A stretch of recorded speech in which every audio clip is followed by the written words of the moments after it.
I want to thank you for this, Esther. It's such a pleasure to be with you again. I just wanted to make a quick point. If you go back and look at the past 20, 25, 30 years of U.S. foreign policy for Africa, the changes have been extremely slow, extremely not painful, but it's almost like baby steps. Yes, you can have presidents going to Africa. Yes, you can have programs like PEPFAR.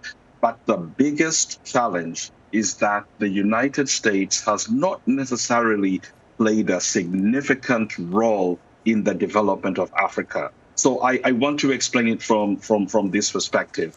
If you want to see what Africa presents to the world and what Africa presents to Africa, it's that the United States has provided significant amounts of what you call interested capital, which is private sector or U.S. direct investment abroad to places like Saudi Arabia, to the Middle East, to Asia, to the Far East, to Europe, and even to Latin America.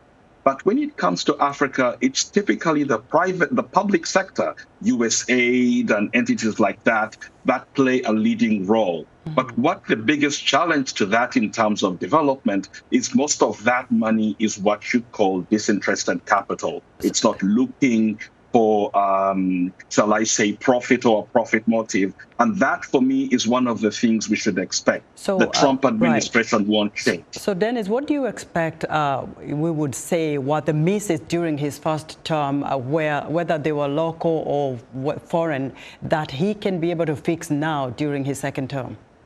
But I want you to see it from this perspective. The Trump administration wasn't necessarily a big miss.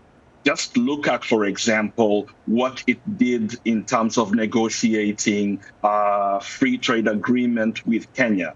That relationship stayed during the Biden administration, although it was downgraded into a strategic trade and investment partnership. Let's then go into things like Prosper Africa that were designed under the Trump administration. These have gone on. What these will tell you is, although you have personalities change, U.S. policy for Africa does not necessarily change much. Dennis, so when it comes...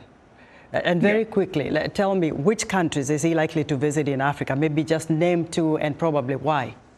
You know, I would say Kenya, because it would be a continuation of STIP, and also because that is the highest reflection of that procedural or bilateral conversation that has been going on. I will not be surprised if they decide to upgrade it right back into an FTA discussion.